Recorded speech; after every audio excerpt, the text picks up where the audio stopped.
Very Enrique Honor, thank you, sir, for the magnificent hospitality of this extraordinary country, for the gift of your leadership for our cause, and for the extraordinary accomplishment of your ministry manifested in the remarkable legislation which we trust and pray the Supreme Court will truly uphold.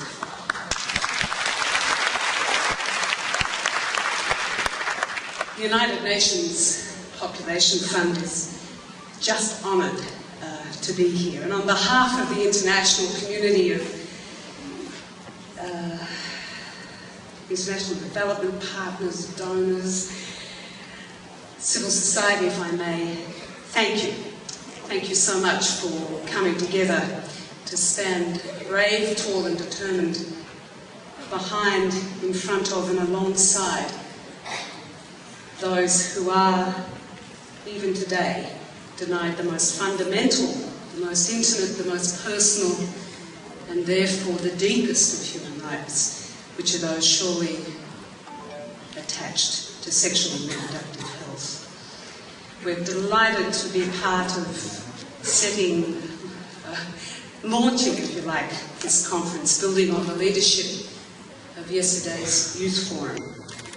And we now have this magnificent opportunity to spend time together examining how best we might advance sexual and reproductive health and the rights that are thereby associated.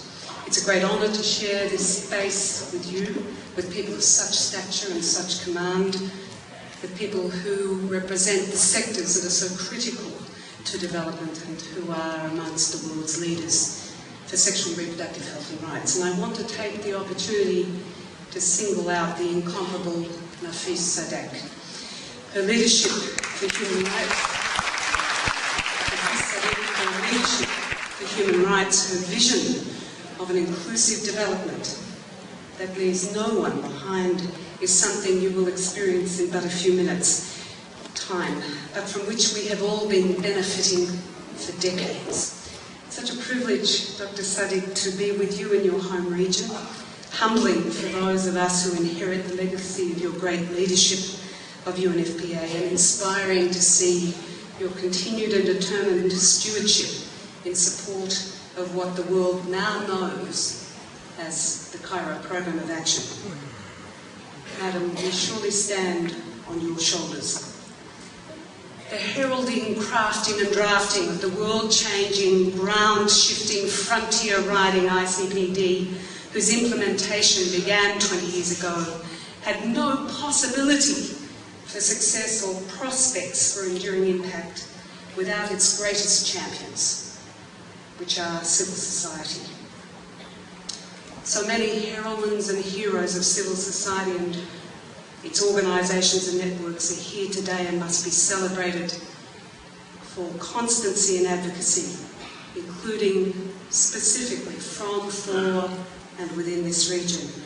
And in this light, I really want to honour none more so than Professor Geeta Sen, who will also address us later today, and who is a great sister of this region, a daughter of this region, and who embodies the courageous tenacity of human rights defenders the world over, who have stood up, often in the most difficult of circumstances, to insist that governments uphold and abide by the promises of the ICPD.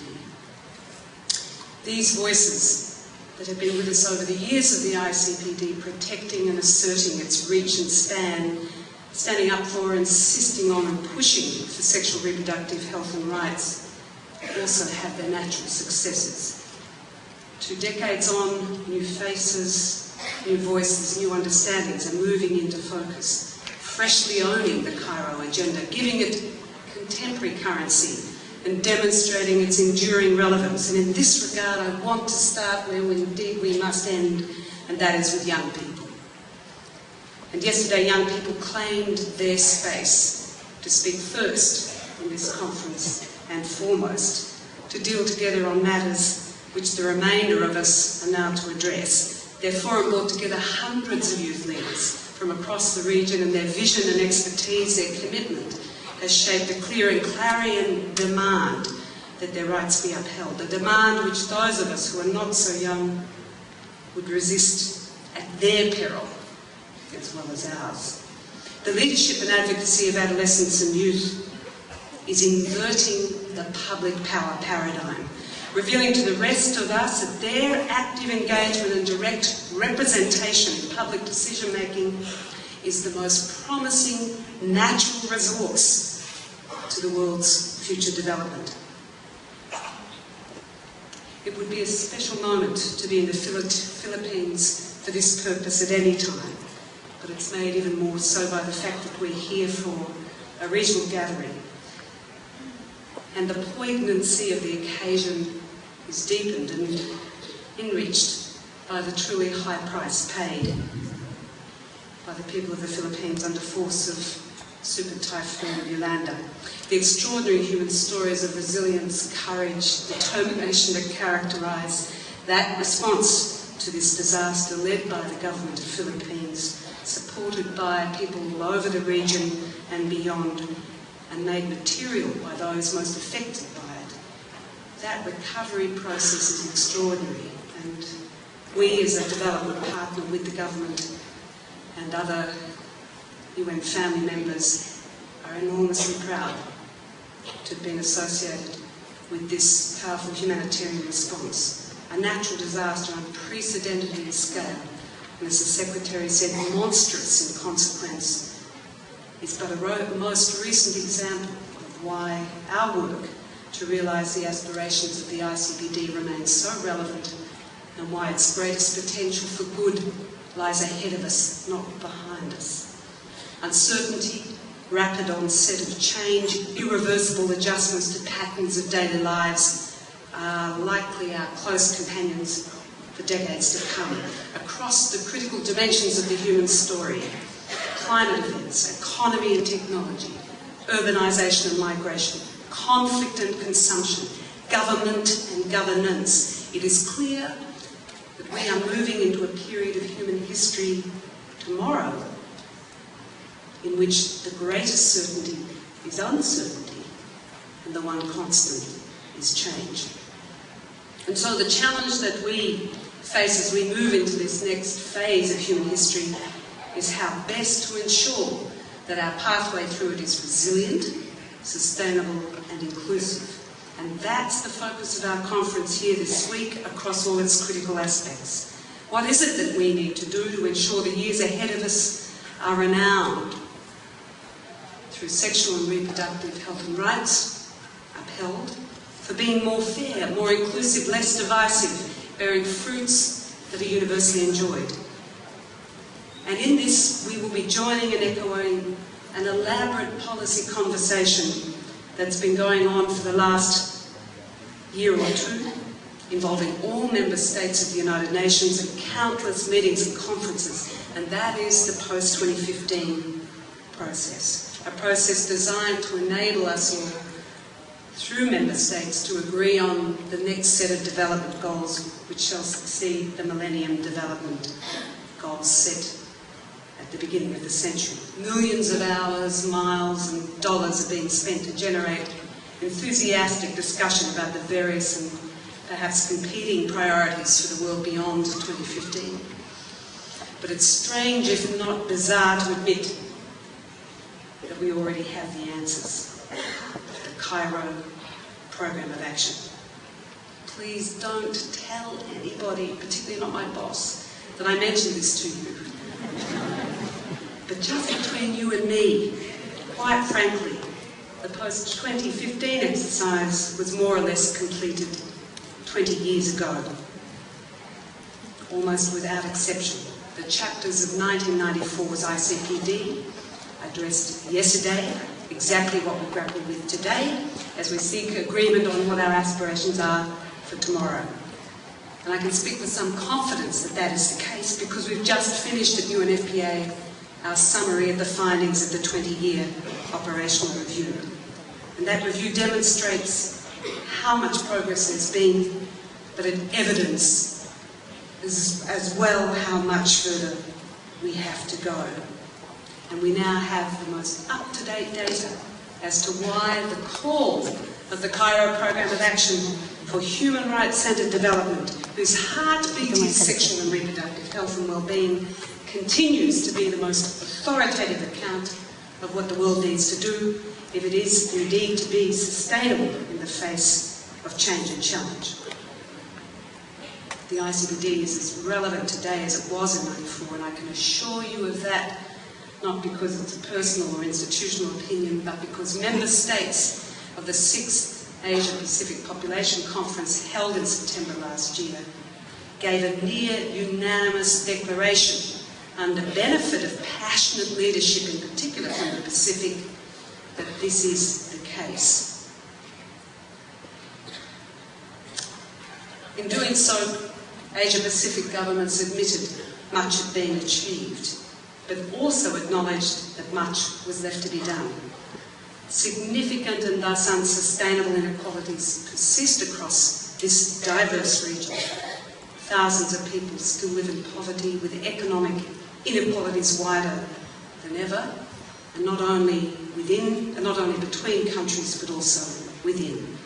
And thousands pass each day under the caustic cloud of bigotry, paying a high personal price for the prejudices of others. The costs of inequality simply underscores their profound immorality and reveals how inequalities undermine development across gender, sexual orientation, ethnicity, indigeneity, age, and other stratifying identities. Inequality and the associated ignorance of hatefulness are extracting a high price that is paid in currencies we can ill afford, at cost to social cohesion, to public health, to human rights, and thus to hope.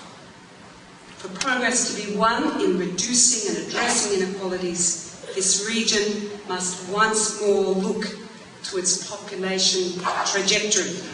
It must delve again into the deep roots that human rights have in the best of this region's cultural and religious norms and traditions, and it must renew more firmly and with a broader base of conviction the pledge that the governments of this region have made time and time again to uphold the dignity and rights of each and every person within the region's boundaries. As we talked about at yesterday's Youth Forum, the period within which the new set of global development goals will take effect begins with a period unique in our planet's history, a time when there are more young people on the planet than ever before. And at the end of the next development period, much closer to the middle of this century, the planet will indeed house the largest number of older people. In between time, more people will be on the move within country borders and across country borders, and more people will be living in urban spaces than in any time that has preceded the coming decade. So it's an era of great demographic transition. But let's be clear what its message is, and it is this: only if we engage directly, empower effectively, and enable more comprehensively those who today are adolescent will the next few decades pave the way to more resilient, inclusive, and sustainable development. This aged transition, or this transition across age, will be the hallmark of the coming development era, and that makes of age the central identity for development, if we are indeed to arrive at a more inclusive and fair approach. Across this region, however, it is young people and adolescents living in the circumstances of the gravest inequalities, in the greatest poverty, with the least opportunity to exercise the personal autonomy over their bodies and their selves, and who have the highest needs because they have the least access to human rights. Each year, thousands of girls under the age of 18 are subjected to marriage in this region. Each year, millions of pregnancies occur to children when there is no place for motherhood in childhood. Of all the unsafe abortions across this region, 34% occur to young women under the age of 25. Critically and tragically, a far higher percentage than of pregnancies overall. And there are close to 600,000 young people living with HIV and AIDS. In this region and elsewhere, it's adolescents that are the only age group in which AIDS-related deaths have increased. 95% of new infections are among young people, and the rates are higher or worst for young women. The data's in, the evidence is clear. Bluntly, tomorrow is today age 10, and it's a girl. If we are to change the world, we must change the journey of the 10-year-old girl. Rights violated, rights denied, rights derailed, that's what's undermining development. And it's in the behaviours, ideologies and baseless fears of adults, our pruriences, our moral discomforts, our amnesia, that we find our greatest betrayal of that generation. It's those things that combine to drive and entrench the human suffering that young people undergo. Adult denial of emergent adolescent sexuality clouds the ability to engage constructively and act rationally with this critical period of human development, a period in which a person becomes themselves, a person becomes who they want to be, in which we all became ourselves, gendered, sexual, talented, personalised, individualised selves, in all our diversity. Perversely, exploitation and abuse of young people by adults is the untold story accounting for most of child marriage, of sexual violence, and of human trafficking. Plato is credited with observing that we could easily forgive a child who is afraid of the dark. The real tragedy of life is when men are afraid of the light. Why is it that older people are so afraid of the light that we owe to younger people? The lights of reason, of compassion and of justice, which must be turned full glare on the lived reality of the adolescent. And in order to do that, adults just have to grow up. And here is news just in. Adults, you are never oppressed nor diminished just because someone else gained the rights that you already have. Investment in the realisation of young people's human rights is the key to unlocking inequality, eradicating poverty, and it's essential for the hard-wiring of justice, inclusion and sustainability into our communities. Investing in young people is the right thing to do, and no development formula or economic advancement strategy can afford to ignore that either. And it's why UNFPA is calling for a youth goal to be part of the post-2015 development agenda, a goal that would commit governments to invest in school and post-school education for young men and young women, married and unmarried, to comprehensive sexuality education, to youth-centred sexual and reproductive health and services and information, to youth entrepreneurship, to investment in better data gathering and understanding of adolescents' lived experience, to better promotion and enabling of youth's active participation and leadership in the design and evaluation of policies and programs for which they are the intended beneficiaries. These are the fuel rods for sustainable, inclusive growth and development across this region. As this region is home to the largest share of the world's population and more than a half of the world's young people and adolescents, those now entering into their reproductive lives, it's Asia Pacific that should be leading the calls for comprehensive implementation of the ICPD. So many words that are spoken about sexual and reproductive health and rights are words of hate and of great cruelty. Words which seed bigotry, fertilise fear, irrigate with irrational insecurity. But because of and through you and the leadership that you represent here today, there are much louder words. Words that are the parents of tolerance and of acceptance. Words that sculpt intimacy, which is safe, describe relationships that dignify. Words that democratise the body by introducing choices for the self. Words that define laws which protect. Words that manifest our higher selves, celebrate our diversity, honour our commonality. Rainbow words. Words that build nations, eliminate inequality, sustain economies, and they are these. Human rights for sexual and reproductive health are for every one of us, to the exclusion of none of us, so that each and all of us may live in the dignity and rights which are our fundamental entitlement as human beings. Thank you very much.